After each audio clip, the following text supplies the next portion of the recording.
How's it going, Greg? Did he count us down? Oh.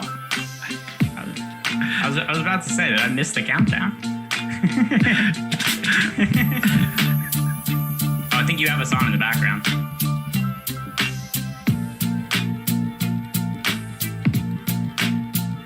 I hear there's an echo where we're being replayed.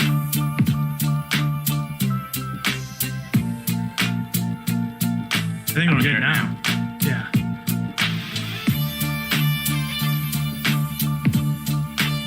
I think everything is good now.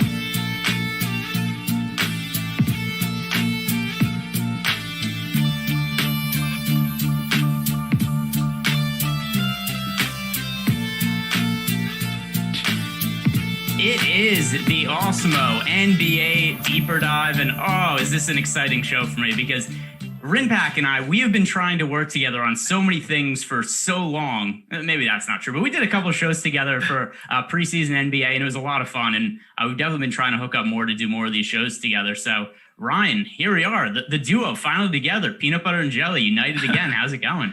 It's been a while. Obviously, we did the late swap and sweat farewell the other night, which was a ton of fun, a little 5-man booth action. That was a ton of fun. Excited to be on with you. It's been some time since the preseason, and tonight we got a 7-game slate. So excited to talk about that. But first, I want you to rip the Space Jam trailer, a new one. Obviously, a ton of star names in there. Don Cheadle was in there, Dame Lillard, Diana Taurasi, Anthony Davis, Klay Thompson, and LeBron James, obviously. But what was your thoughts on the 150-second Space Jam New Legacy trailer? It felt a lot longer. I'll tell you that much. That trailer seemed like it went on for forever. Like, here's the like. I understand a lot of people like the original Space Jam movie just for nostalgia purposes. It's like, oh, look, Michael Jordan.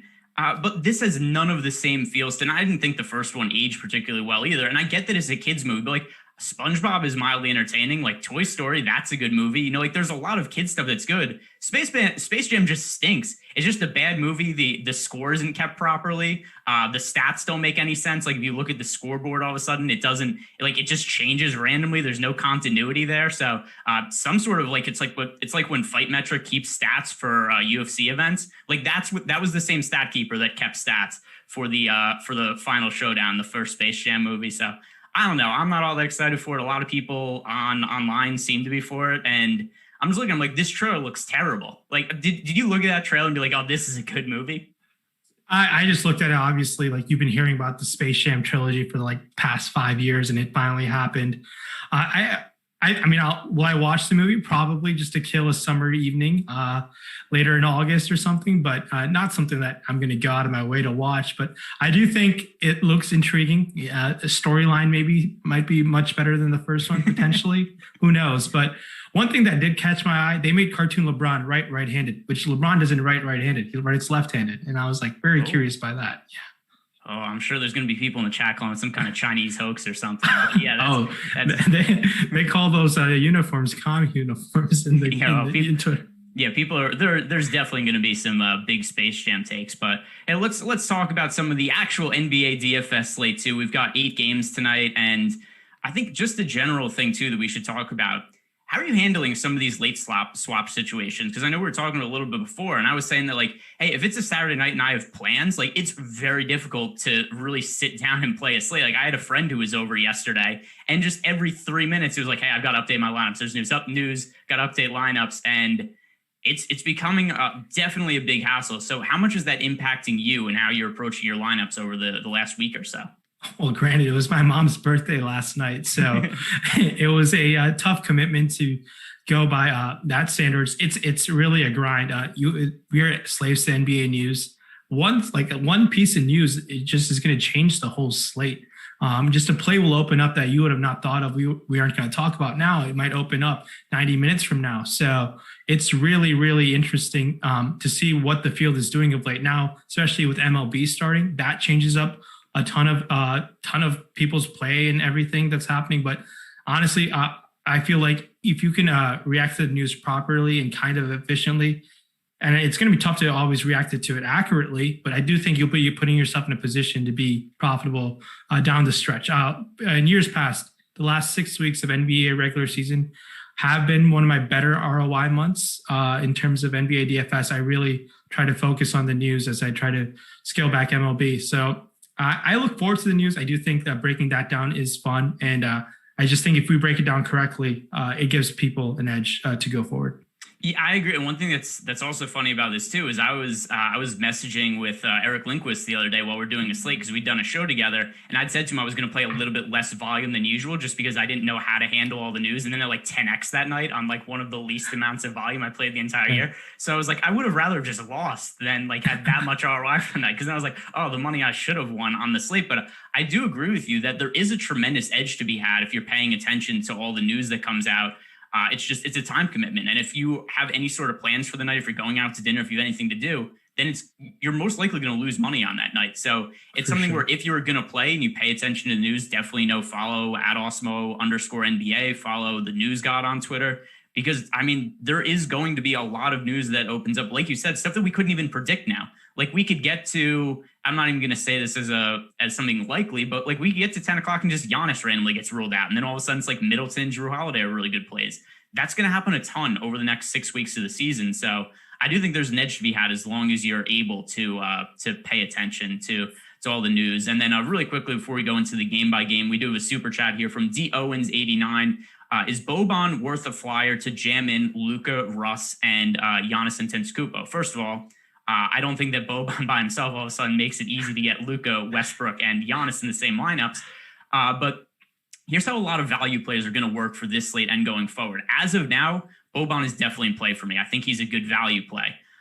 I don't know if that's going to be the case an hour from now, though. So when I'm building lineups right now, I'm getting to Boban, but still, he's somebody who I've projected for off the top of my head. It was somewhere in the neighborhood of 24, 25 fantasy points, which is great for his price, but there could be better options that open up later. But right now, Boban, assuming he starts, which that also might not be the case, but right now I think there's a pretty good chance that Boban starts. If he does, he's going to be an important play for me. Yeah, no, I completely agree. I love the Boban value. If you were to play, obviously, kind of a DFS darling of ours, whenever Boban starts, we get super excited. And I think rightfully so. And I think going to Boban tonight makes for a fine consideration. But keep in mind, this is a matchup against Washington. There's a chance Boban could get played off the court. And I won't fault you for going to Boban, but I do think playing guys like a Cauley Stein or Dwight Powell for guys who can potentially stay on the court make a ton of sense in a matchup, especially against Washington. So that's my only cause of concern for a guy like Boban. But don't get me wrong, Boban could, if you were to get even 15 minutes, he could put up 30 fantasy points. That's how productive he is on a fantasy point per basis. So I do like going to Boban the way things stand right now. But keep in mind, he could get played off the court. Yeah, and actually that's a good transition because the first game we have on the slate, it is the Dallas Mavericks playing at the Washington Wizards. So starting with the Dallas side, we briefly talked about Boban there, and the reason that he becomes relevant for this slate is because we have Kristaps Porzingis is out. Maxi Kleber is listed as questionable. Willie Cauley-Stein is actually in the health and safety protocol right now, so they are a little thin in the front court. To me, there's a couple of things where we're talking about the impact of Porzingis and Boban. Number one is, does Boban start, and is Maxi Kleber in or out? To me, once again with Boban, it's going to depend on if he starts, then he's such a good points per minute fantasy producer, and I think he's viable. But if he comes off the bench, he becomes so risky because there are games all the time where Boban ends up, just being a DNP, even if it looks like maybe he'll play when he doesn't start. So that's going to be key for me. But for here, what do you make of Luka now that we know that Kristaps Porzingis will not be playing tonight? So, I mean, it's been obviously Porzingis missed a ton of this year just due to injury. And looking back at rates, it wasn't like the craziest uptick in production. It was very similar, but a matchup against Washington, how can you not like Luka Doncic tonight? I mean, he's right up there with Giannis for me. I know Giannis put up a sensational performance last night. I do think a lot of people who are box score watching, the casual NBA DFS player will, I think, go to Giannis after what he did last night. But I do think going to Luka in this Washington matchup has to be up there as one of my favorite studs on the slate. No questions asked there. Yeah, so it's pretty interesting looking at Luka's numbers with Porzingis off the court. This has been the case for this year. And last year, when Luka is playing without Porzingis, he does get increased usage, but his assist rate also drops, so it doesn't actually amount to more fantasy production on a per-minute basis. However, the matchup against the Wizards is so good that with the increased usage that he's getting without Porzingis on the court, like I think that all those shots are just going to lead to more points than we would normally see from him in this kind of situation. Like I just think that this really lends itself to being a spot where he could up his efficiency going up against the Wizards. So to me, I think the question a lot of people have on this slate is going to be, do I want to pay up for Luka? Do I want to pay up for Giannis? For me, I lean towards Luka right now. I'm getting him in a higher percentage of my lineups and the builds that I have made, which are just dummy builds as of now. Number one, because not totally sure I'm going to be playing this later, not yet. But then number two, also because everything could change in an hour. But so as of right now, are you leaning more towards Luka or Giannis, or more of a split? I would like to get to Luka just because of the matchup tonight. And keep in mind, it's a Milwaukee back-to-back. Giannis was banged up about 10 days or so. I'm not saying I do think there's a non-zero chance he sits, but it's very minimal that Giannis would sit, in my opinion. But just keep in mind that that's a possibility. I do feel more confident going to Luka in terms of Giannis, but I can't fault you. If you were to take a look at our projections, they're just projected by just a couple points on both sites. Our projections are free today, so definitely check those out. And the savings, I feel like you can do quite a bit with the savings that you get off of Giannis tonight on both sites. $300 on DraftKings, $400 on FanDuel, and that alone, I do feel like you could use it all other positions. That's kind of where I stand right now. So Luke probably just gets the tad edge over Giannis the way things stand.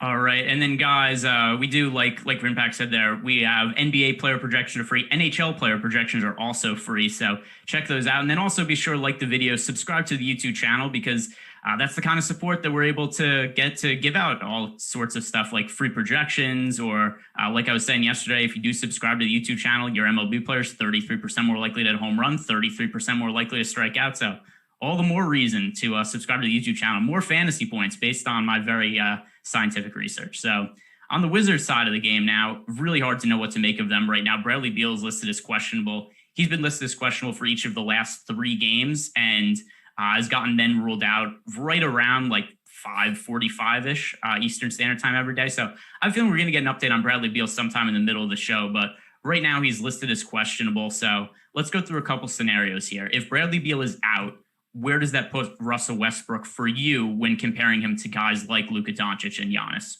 It puts him right up there with him. I mean, how could you not? Russ is showing some signs of that MVP season, some signs, but obviously Russ is just going to dominate the ball, in my opinion, and just going to do Russ things, probably for the worst, but you're going to have to love Russ. His projection is just going to jump quite a bit without Beal. That's how I feel about Russ. And he's an okay play if Beal is in. Obviously, Russ has an upside on his own if Beal is in, but if Beal were out, sign me up for some more Russ.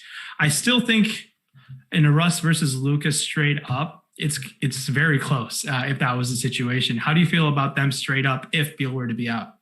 Yeah, so if Beal is out, I think I'm going to be like, Luka's still going to be number 1 for me, and then I'm probably going to be like 2A, 2B on Giannis and Russ. If Beal plays, I'm probably going to hardly get to any of Westbrook, because then I'm just going to have to prioritize Giannis and Luka so much more. My hope is that Beal plays, just because we've had so many plays open up on these slates as of late. Like anytime that there's a key player listed as questionable, my hope is always just play, because I know other guys are going to get ruled out and it's going to open up value. And I don't want it to be a situation where there's just, a million plays to choose from. So my hope is that Beal plays, and that would kind of make the Wizards a team that I'm mostly staying away from. But if he's out, Rui gets a really big usage bump, and then Westbrook, I would still, like I said, Luka ahead of him, but he would be like in the mix with Giannis as my second favorite pay up option.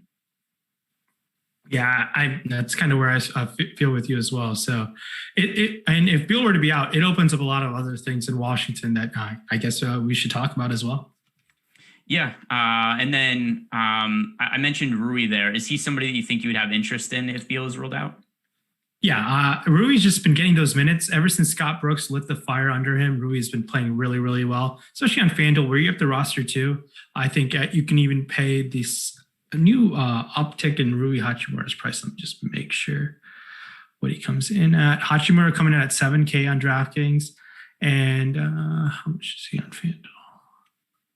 He was a little cheaper on FanDuel. I think it was it's 6K. So obviously 6K on FanDuel, where you have the roster too. Much prefer him to the 7K over there. It's obviously one of the higher Rui Hachimura price tags we've seen in his career, but just the minutes are going to be there. He's playing much better of late, and I think, especially on FanDuel, it makes a ton of sense to go to Rui.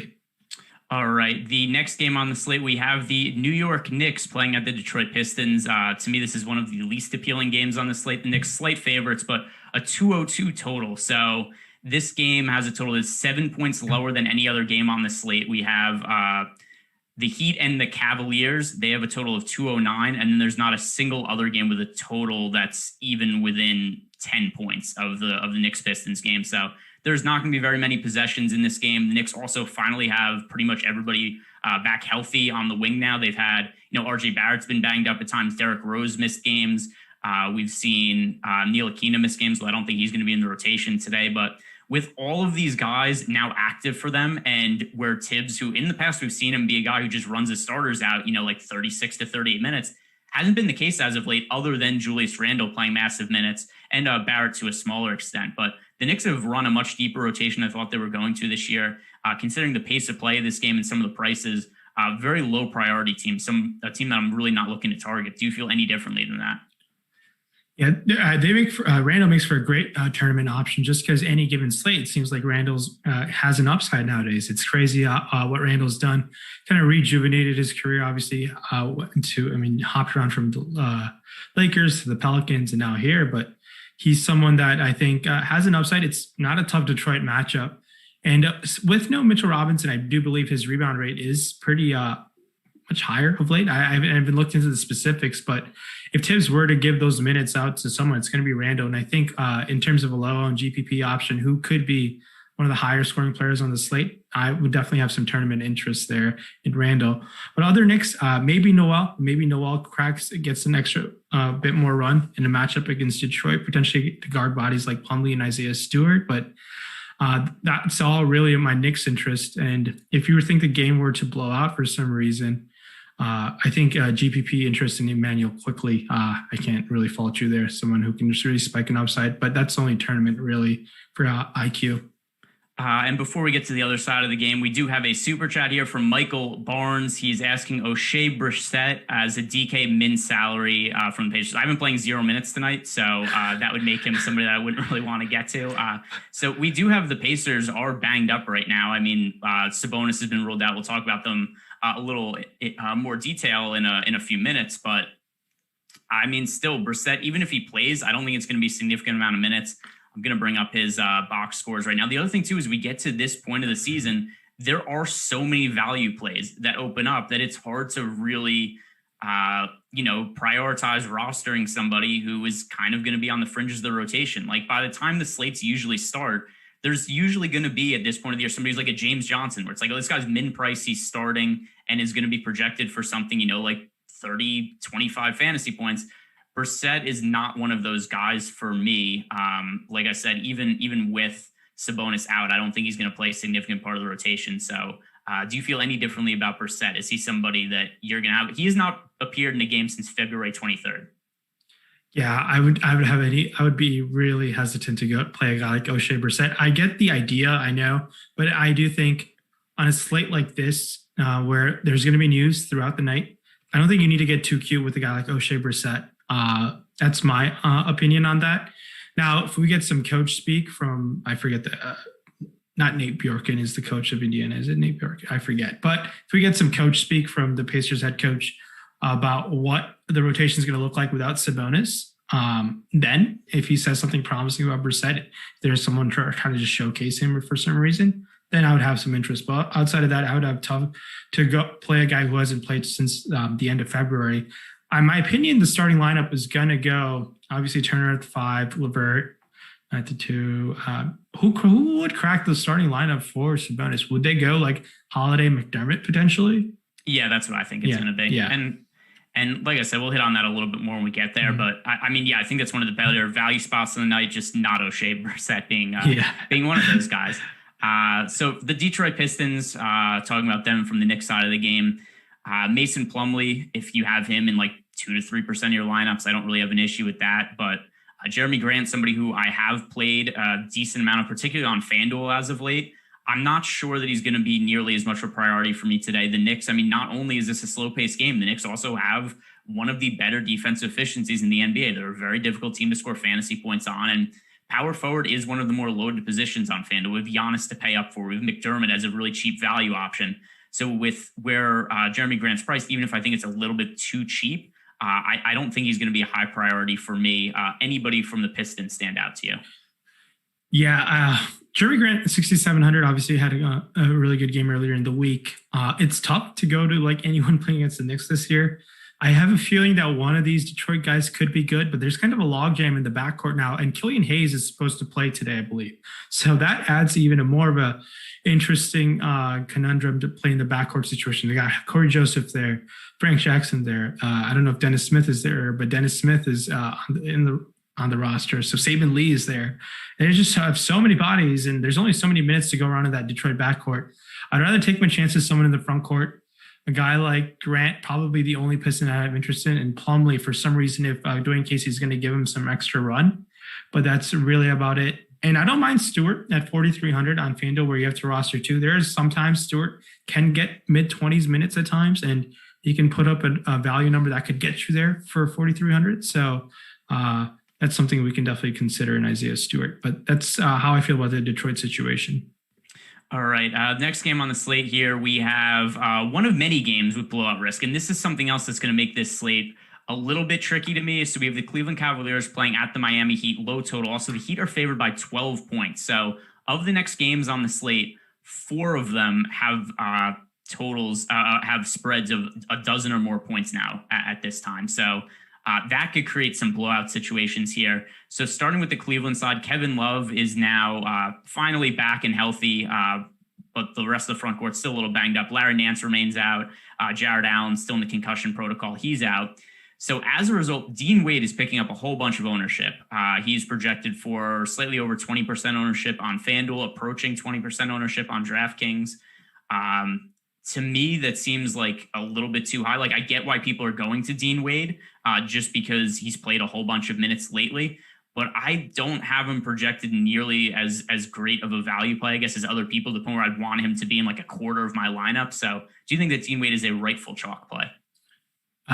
Probably not. I don't think so. Just because, yeah, I would talk. There's a handful of bodies there now, right? Like, everyone's slowly coming back. A matchup against Miami really is not something I'm looking to target either. I'd be willing to just come in under the field on a guy like Dwayne Wade, and I think so. I don't think that production is expected to stay like that. So coming under a guy like Dean Wade is one way to definitely pivot your way off of some chalk like that, especially on a 7-game slate. So that's how I feel about doing Dean Wade. But I do think I think you just saw probably Bradley Beal was ruled out, and Ish Smith and Davis Bertans, I believe, will have some sort of minutes restriction, or according to Scott Brooks, and we know what Scott Brooks and minutes restrictions can be like. Yeah, non-existent. Yep. I definitely distinctly remember games where also he started the year by saying that Russell Westbrook wouldn't play in a back-to-back all season. That has clearly not been the case. But yeah, so now that Bradley Beal is officially out, what we said before, Hachimura usage boost. He's been priced up on DraftKings, but FanDuel at $6K, much too cheap. And then Russell Westbrook now becomes somebody who we throw into the mix of the pay up options with Luka and Giannis as guys that we're going to want to get to in our player pool. And I think it's going to be really hard to leave him out. I know that generally for me, I don't like to spread myself that thin in my lineups, but it's going to be really hard for me to not want to get exposure to Luka, Westbrook, and I already said Doncic, Luka, Westbrook, and Giannis. So all three of them definitely going to be guys that I want in my player pool. Anything else change for you? I know we just kind of talked about this. Yeah, I know we talked about it. Now, let's say if a lot of our viewers probably make 1 or 2 lineups. Are you more, I wonder if there'd be enough value if you can get in two of those 3 guys. I think it's going to be near impossible getting 3, but if you can get 2 of those 3 guys, which 2 are you picking? For GPP purposes, I actually think it'd be Luka with Russ, just because there's a little bit of added correlation there, right? You get them in the same game, so maybe there's an off chance of overtime, or just if the game shoots out and it's really high scoring, you get added correlation there. Surprisingly, the Bucks-Kings game only has a 5.5 point spread. Like that, I was looking at that when I was looking at games that I thought had blowout risk. that was one of the games I was like, oh, I assume that game's going to have blowout risk with all these games with high spreads, but not that one. But just because we could get them in the same game for the added correlation, it's Luka and Russ for me. Yeah, and that 5.5 spread also gives me some cause of concern. Something might come up in terms of some rest potential. Yeah, that is, they played yesterday. That is definitely a little bit of a risk for me, but for right now, not something I'm going to really concern myself with. I'm sure it'll be an issue later on in the day, though. So the other side of the game we're talking about, the Miami Heat, Jimmy Butler, Bam Adebayo. I don't think they're poor plays on a points per dollar basis, but I'm just looking at the guys we just talked about in the slate, right? Luka, Giannis, Westbrook, and we have all three of them to consider. It's going to be really hard for me to prioritize paying up for somebody like Bam Adebayo or Jimmy Butler, especially considering that at this time of year, as we've seen so many guys get rolled out, so much value opens up. It's going to be probably another slate where I want to go stars and scrubs. And that is going to definitely limit the amount of exposure I want to get to Butler and Adebayo. Then also not to mention that we have Victor Oladipo in the mix now, who's likely to be stealing usage away from those guys. So are you prioritizing Butler or Adebayo at all? It's going to be tough for me to prioritize them. We've been, in terms of the Miami team all year, obviously they had dealt with a lot of health and safety protocol issues. A lot of guys were missing. And now they got the whole band back together. Obviously a new shiny toy in Victor Oladipo. I expect the guards to be there. So it's really tough to really have a ton of interest in these guys. Now, if you want to match the field with one of the Heat studs in Butler and Bam, I won't stop you from doing that just because they have an upside, but it's tough for me to see have a super ceiling performance with a guy like Oladipo entering the mix, really on both sides. It's tough for me to have a ton of interest in these guys. It's a matchup against Cleveland. That's one thing that's going for them, but it's just that they have a new guy in town, and it could really make it tough to be confident in one of these guys to be really good. That's really how I feel about the Miami team. Just if you want to match the field with the sets, that's really about it. Yeah, chat's still really fired up about Beal being ruled out. I see that's every other message is that Beal is out. Yes, Beal is out, and it's also funny because people point out, be like, how come Greg doesn't know that Beal's out? Number one, I don't always see it immediately while I'm doing the show. The other thing also is, like, if I'm in the middle of thought, I'm just going to finish it and then bring up the Beal thing because and the other thing, we had also just talked about the implications of Beal potentially being out.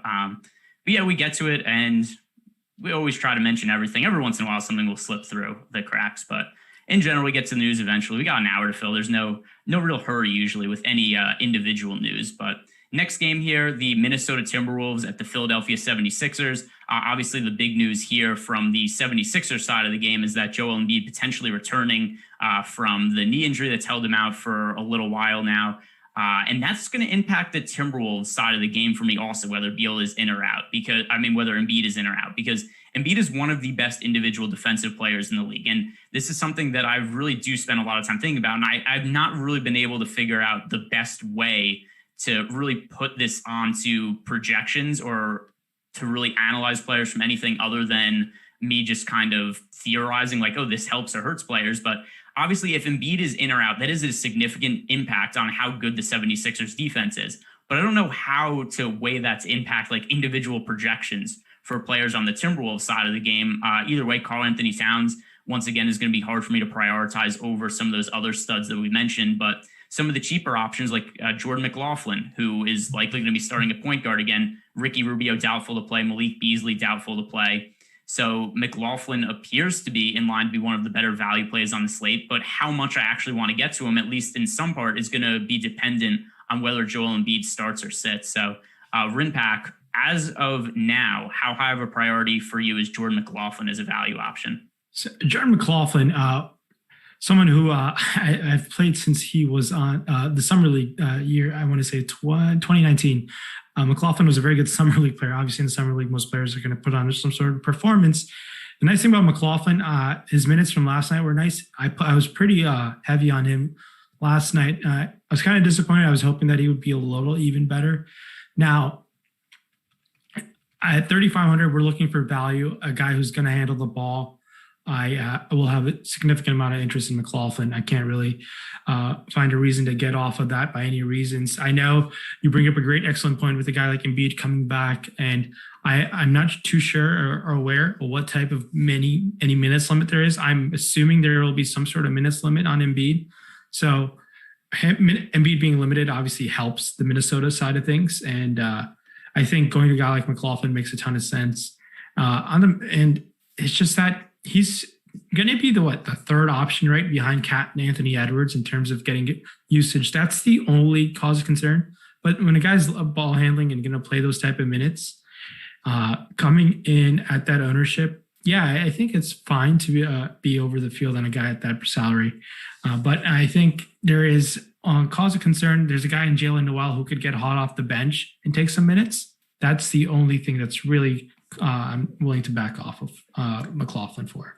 All right, a couple of things. We got some other big news here. Giannis Antetokounmpo doubtful to play. So funny enough, we were just looking at the spread for that game. We are saying like, hey, that's an oddly tight spread. There is potential rest there. Giannis is doubtful. So here's how this is going to impact things we've already talked about. Now Westbrook and Doncic become much higher priority plays. There's now two guys that are just in a total own realm by themselves. They're in the same game, so there's added correlation together. Some people are just making up crap and saying in the chat that Westbrook is out. Westbrook is a name starting, so not an issue. The starting lineup for the Washington Wizards tonight: Russell Westbrook, Garrison Matthews, Denny, Rui, and then Alex Len. So Westbrook confirmed starting, and there we go. He's playing. Beal is out, though. That still remains true, as also has been brought up in the chat a few times over the last few minutes. But now that Giannis has been ruled doubtful for tonight, how much exposure do you think you're going to be getting to Westbrook and Doncic? Because it seems to me now that they become guys that are going to be a little easier to get into like the majority of lineups. Yeah, I know. And I think a lot of those Milwaukee guys are a true priority, which I'd be willing to be way over the field on guys like Drew Holiday and Chris Middleton, just letting that be known right now until we get to that game. But yeah, Doncic and Luka make it a lot easier to go to those guys, and it makes the decision point among studs a little bit more easier. But now it comes to a point, at what ownership level do we make that cutoff line? Like, how much is too much of Luka and Russ? And I'll have to see what the ownership projections come in at. But being above the field on those guys, I will be willing to do that. I was just going to see, and it's a big enough slate where you don't need to be well over the field. I think being slightly above the field will definitely help to be there. But I like those guys in a game that's I feel like it's just going to be a track meet, hopefully, and fantasy goodness for both of them. Yeah, guys, and please like the video here, subscribe to the YouTube channel. If we get enough subscribers, something I can't track, by the way, I've said it before. I don't know what it is. I just trust the nature of all the people who are watching. But we get some subscribers here. When the ownership updates, I'll give out what the ownership is for Russell Westbrook and Luka. Whenever we get the latest ownership run. So go ahead, subscribe, and then I could give out the ownership. And like I said, I'm probably going to be giving that either way. So I just trust you to go do the right thing and subscribe to the YouTube channel. But circling back to what we were talking about before with the Philadelphia 76ers, there's nothing I think we could really do here until we get an update on Embiid. Number one, is he playing? Is he not playing? If he is playing, how many minutes is he playing? My gut feeling here is I think he probably plays and then ends up playing some in the neighborhood of like 25 to 28 minutes. After a really long layoff, he's been out for, about a month. I find it very unlikely that Embiid is going to get a full minutes run here. He hasn't played a game since March 12th. So what is your expectation with Joel Embiid and the Sixers here? Yeah, and anytime a guy coming off an injury like that, and his name being Joel Embiid, tough to pay a 10-7 price tag where guys like in Milwaukee and Luka and Russ will be much higher priorities, in my opinion. The matchup against Minnesota is really nice, and I do think I'm okay taking a chance on Ben Simmons yet again. I know he's been disappointing without Embiid. There was a couple games he was good, but I just think I'd rather feel a little more content of guys like Harrison Simmons playing full minutes. And I just don't think Embiid is going to be, has to be super, super good if he's going to play mid-20s minutes and pay off that 10-4, 10-7 price tag. And at a center position on FanDuel, the opportunity cost is pretty significant. Yeah, and I mean, there's just so many other guys to pay up for. The real thing here also, if Embiid plays, Ben Simmons is priced up, Tobias Harris is priced up, they become out of play. Dwight Howard, he's no longer relevant. So at least this makes a team where, unlike other situations where everybody's getting ruled out and opening up value, we have a situation where somebody's coming back and that's killing value. So that is definitely something that's a little bit of a nicer mix-up just because it eliminates some of the options we have on the slate. Also, something I said before, guys, don't forget the player projections for both NBA and NHL are free today. So go check those out at awesemo.com. Definitely something to check out when we get all this injury news, when everything starts to come in, all the players get updated. Definitely something to check out and see who Alex is projecting to be the best value on the slate, because there's nothing that's more valuable in NBA DFS than those player projections. All right, now we're getting to some other games with some real significant blowout risk. The Orlando Magic playing at the Utah Jazz. The Magic, to me, are one of the weakest teams to roster on the slate, but we also have no clue who's playing right now. They have Kem Birch, questionable. Otto Porter, questionable. Michael Carter-Williams, questionable. Terrence Ross, questionable. And then we're looking at this spread. This is a game. They are 15-point underdogs in Utah. I don't know what to make of this. They're massive underdogs. Half the players who are in the rotation are questionable. Is there anything you can make sense of here? Because to me, it's just I need more news. Yeah, we're going to need a lot of those, a lot of the news there to break down in our favor. Now, who's going to play that's not questionable? Is anyone I have interest in? Not really. It's really tough to go there, especially with this Milwaukee news that just opened up a lot of things for us. Now, it's tough for me to really have any interest in any one of those guys. If all of those guys were to be rolled out, if you want to get a little cute and taking shots at a guy like Jason Randall, who's been a disaster for most of the days he's been playing for us, or RJ Hampton in a long shot GPP play, sure. But man, you're going to need a lot of news to open up for you. And now let's say Kem Birch were to be out. I guess we can talk about the center position. Bamba or Wendell Carter Jr., 4,800 versus 5,600 Carter Jr. I think I'd be willing to take my chance on Carter Jr. It's really hard for me to even do that. But would you have who would you prefer out of those two centers?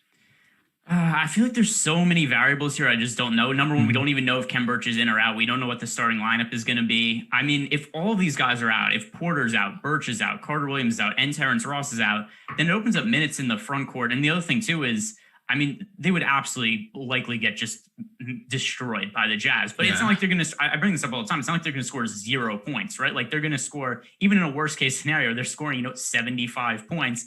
And if they have a bunch of guys out there that are cheap, it stands to reason that, a couple of them could have a good game. I think I'd actually probably be a little bit more inclined to go to Bamba, but here is why.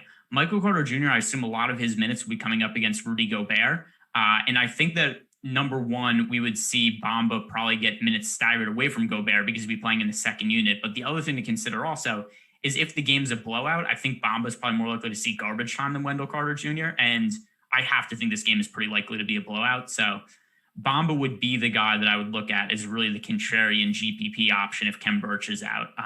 But that's also assuming he comes off the bench. Like usually I want a guy who's starting, but this is a situation just because the Jazz are so good in the matchup with Rudy Gobert that I'd be more apt to go to Bamba. Does that logic make sense? No, that makes a ton of sense, yeah. And one guy who played a ton of minutes, kind of shockingly, was Chuma Okeke last time. Obviously, the injuries put him in favor. Even if he were to get those minutes, he's still a little too expensive for me. So that's I noticed that in the recent game log of his. So it's a tough Orlando team to target now. That news can really change that team up a lot. If all of those guys are to be questionable, okay, now we have to have interest in a couple of those guys. But the way things stand right now, it's tough to go there. Yeah, and so some people in the chat are saying, is Giannis really out? FanDuel didn't say anything. It's a really bad source to get your fantasy news from, FanDuel and DraftKings.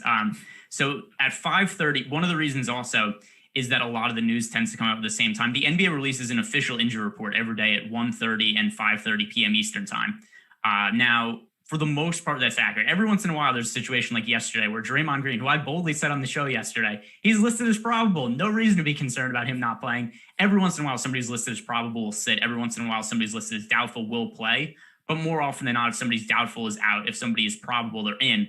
Giannis is not listed as out. He's listed as doubtful. But that leads me to assume that he will not play. So at least that was what I had seen earlier, was that Giannis was officially listed as doubtful, which, yeah, that is the case. It's doubtful in the official injury report. So don't look at FanDuel for your news. Don't look at DraftKings. Definitely look at News God on Negro Loco, at Awesemo_NBA on Twitter. But then also, if you want to go to NBA.com and just look at the official injury report, like you could see it right in front of you. This is what the team says, who is going to play, who's not going to play. So the Utah side of the game now, what we have here is a back-to-back, which means no Mike Conley. Mike Conley, who has only played in, I think, 1 or 2 back-to-backs all season. For the most part, it's a back-to-back. We could just assume he's out. FanDuel and DraftKings have yet to figure this out. So on the tail end of every back-to-back, Joe Ingles is underpriced. Jordan Clarkson's underpriced. Clarkson is 6,100 on DK. So a little bit priced up, but still, I mean, if we look at the FanDuel prices on these guys, Joe Ingles, who averages over 30 fantasy points as a starter this year, he's sub 6K on both sites. Jordan Clarkson is much too cheap on FanDuel. So what are you doing with some of these Jazz guys who are likely going to be very popular today? Yeah, it's tough not to have interest in a couple of these Jazz guys. Clarkson and Ingles make fine considerations at their price tag, really on both sides. Someone who I've been kind of chasing in these situations has been Bogdanovich. He's just not been really good all year. Now, where you get the 3-point bonus on DraftKings, I think I'll be willing to get over the field on a guy like him, just because the 3-point bonus can definitely help you out in the long run. And I just feel like the guy is a much better player than what he's been of late. So that's how I feel about Bogdanovich. Clarkson, 6,100, is going to take a ton of shots. And at that ownership, I'd be willing to get over the field on Clarkson on both sides, honestly. And Ingles is someone who just fills up the stat sheet. And he's kind of an Aussie Dre in a way, and a much better 3-point shooter than Draymond, but a very, very underrated NBA player, in my opinion, in Joe Ingles. And how is the blowout risk going to impact any of your ownership here? I know it's something we do talk about a lot, that it is really hard to predict blowouts, but I think we are getting to a point of this season where we look at some of the spreads of this game, and the spread is 15 right now. It could even be 16, 17 by the game starts. At what point do you really start to dock ownership on players for some of these spreads? Because these are like very significant point spreads. So Quinn Snyder is like notoriously known just to run these guys out, that extra rotation that they don't need to be on their court. That is one thing with Utah. I don't really, not that I care, but I like let the projections kind of do their thing just because of Quinn Snyder, what he does. Now, this team has been blowing teams out left and right. I haven't seen what's been happening of late, but the problem is they have a whole new blowout squad. It's not like one of those, the 7th or 8th guy gets that blowout run. It's guys like Juwan Morgan, Shaq Harrison, and maybe Georges Niang gets a few more minutes. And it's really tough to go there in terms of any type of blowout run prediction or players you're looking to target. But I just feel like Quinn Snyder just gives that extra run and when they're blowing teams out, which I'm okay with still being over the field on some of these Jazz players. Yeah, I mean, they definitely projected really well for me. Jordan Clarkson in particular on FanDuel. There's a difference between him on FanDuel and DK. Joe Ingles on both sites. Donovan Mitchell to a lesser extent, just because I think that where he's priced, I think that it's a little more price sensitive with him, where if he gets 2 or 3 less minutes, that could really be an issue with him for his production. That, and like we said, there's a bunch of other guys to pay up for, but Joe Ingles, Jordan Clarkson, definitely guys that I'm going to have a significant amount of interest in. Now, the next game on the slate, this is another one that very, very important game. Indiana Pacers taking on the San Antonio Spurs, 220 total in this game. Spurs now favored by 6 points because Domantas Sabonis is out. He was listed as questionable, rolled his ankle apparently pretty significantly last night. It never really seemed all that likely that he was going to end up playing, but now he is out. And in addition to that, Malcolm Brogdon is listed as questionable. Jeremy Lamb also listed as questionable. So with all of these guys now banged up for the Pacers, what are your expectations here? To me, I'm going to start by saying Miles Turner is one of my favorite plays on the slate. Yeah, you're going to have to like going to Miles Turner for sure. And now if all indications are what Brogdon's still questionable, right? So yeah. That's going to change things if he were to be rolled out. And that's going to give Turner even a higher bump in my situation. I still think my favorite Pacer will be LeVert. I know he has not fit in well with the team as much as they would have liked right off the bat. So I still think LeVert has a much higher ceiling than Turner in terms of the Pacer that I like. But, man, in the center position, Miles Turner makes for definitely a great, great value, in my opinion. That starting lineup is going to be really important, especially with the news. Now, let's talk about Brogdon. If Brogdon were to be ruled out, is it TJ McConnell season yet again? You know, it's weird because if we look at the rotation from last night, like I late swapped onto a handful of TJ McConnell. And when I saw his ownership, he was super low owned. I was like, oh, TJ McConnell, this is one of the best GPP plays on the slate. And then McConnell ends up playing, 31 minutes. The game was also a blowout. He didn't really produce all the well. I mean, he scored 26 DraftKings points, which for his price was fine. But it's also a situation now where, especially now that we've seen like Giannis likely not playing, I just think there's going to be better options than TJ McConnell, unless we find out McConnell is starting, because Edmund Sumner ended up starting yesterday, and he played, a lot more than I was expecting him to. Edmund Sumner ended up playing 22 and a half minutes as the starter. So it's kind of a timeshare between him and TJ McConnell. And then also, not to mention, like we said, Brogdon hasn't officially been rolled out yet. So it does create a little bit of uncertainty there. I also think that with Jeremy Lamb being questionable, like there is potential for a lot of the minutes to be opened up in the backcourt. It's just going to really depend on what happens with Brogdon. Here's the good thing, though, and why we don't have to make a decision on this now. Considering that we are assuming Giannis doesn't play now, and that game is one of the last ones to start on the slate, we're going to have a lot of our lineup spots taken by players in the 10 p.m. game, right? We're going to have Middleton taking up lineup spots, Drew Holiday, whoever else we end up going to as value. So anybody who gets ruled out before 10 o'clock, we're going to have the space to be able to late swap. Like this isn't a situation where we have to decide at 6:15 or whatever, an hour before lock, who we're going to what contingencies we're going to have in place, because we're going to have lineup spots taken by a late game on the slate that I think it's going to be easy to late swap. Do you know what I mean there? Like how I'm thinking about it? Yeah, I think organically, a lot of players' lineups tonight will be backlogged with a ton of players from that Milwaukee game. So it'll give you a ton of flexibility leading up to that start time. All right, guys, stop saying that Russell Westbrook's out. He's not out tonight. Hachimura is ruled out, by the way. Just got scratched. Wow. All right, so Hachimura is out. So that's a ton of minutes that have to get spread around to guys like Denny Abdia, Garrison Matthews. Who else will get those minutes? There's Bertans is returning. So Matthews is starting. He's been really sketchy in some starts this year, but it's going to be hard to get away from Garrison Matthews as a starter now that Rui is also out. Because now, I think that really solidifies his playing time. Well, yeah. What are we going to have to project him for? 34 minutes? Because Hachimura was playing. Yeah. I don't know about 34, but Hachimura was playing upwards of 40 minutes. So now we have to allocate those minutes.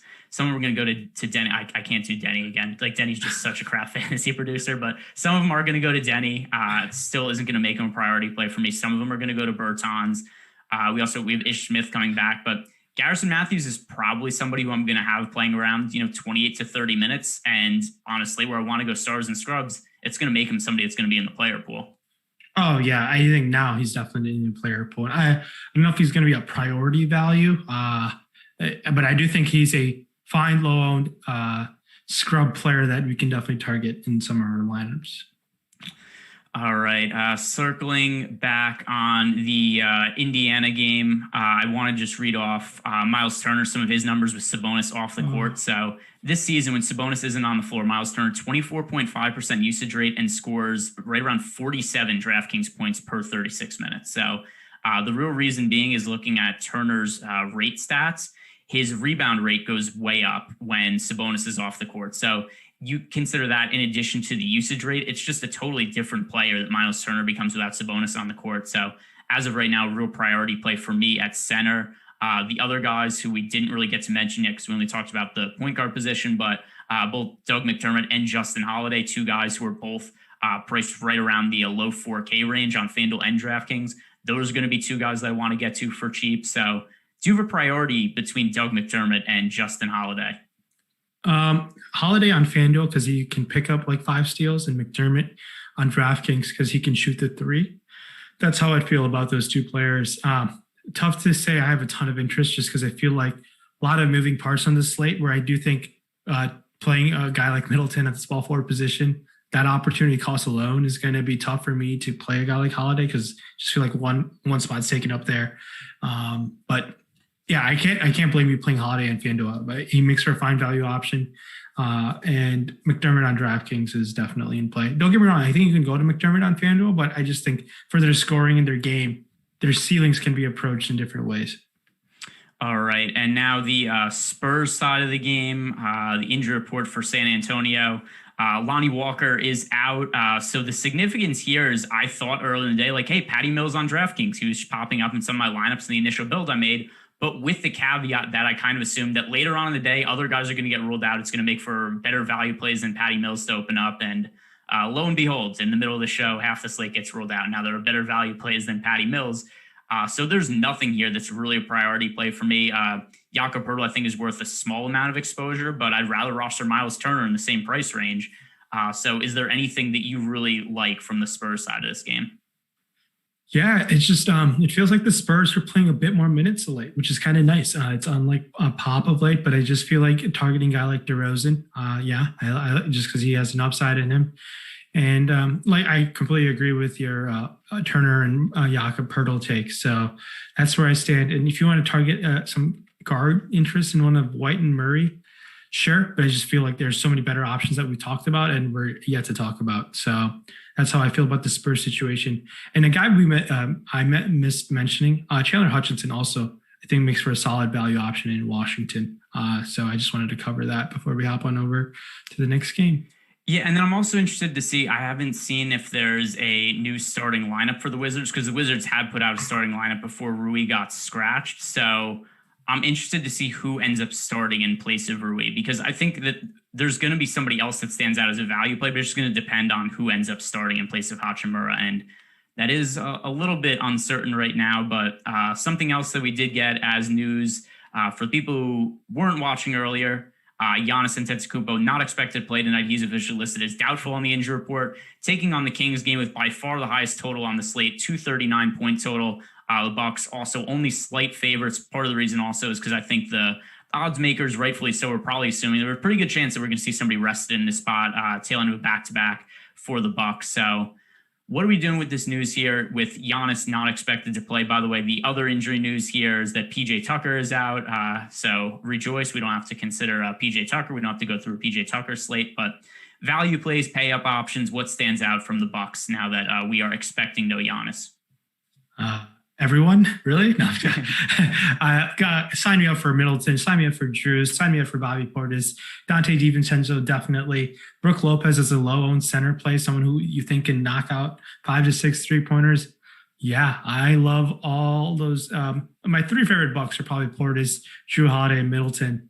Middleton being my favorite, followed by Drews and Bobby. But, man, how can you not love these Bucks without Giannis in a matchup versus Sacramento? Bold font versus Sacramento. Like, this is a dream spot for all those guys. And I think they are a priority for me. And I think they're really a priority for everyone else. It's going to be tough for me not to love them. It's whatever their ownership is going to be at. I want to be over the field. How do you feel about these Bucks tonight? Yeah, so first off, I'm going to read off. We did just get updated ownership. Since everybody, I assume, was so kind to subscribe to the YouTube channel, as I said, I had my good faith in all the listeners. Here's some ownership from the Bucks guys. We have Chris Middleton projected for 38% ownership on FanDuel. Drew Holiday projected for just 14% ownership, although he is at 7,800. Bobby Portis projected for 15.6% ownership on FanDuel. Then moving over to DraftKings, Middleton is projected for 20% ownership. Drew Holiday projected for just 13% ownership. And then Bobby Portis projected for 10% ownership on DraftKings.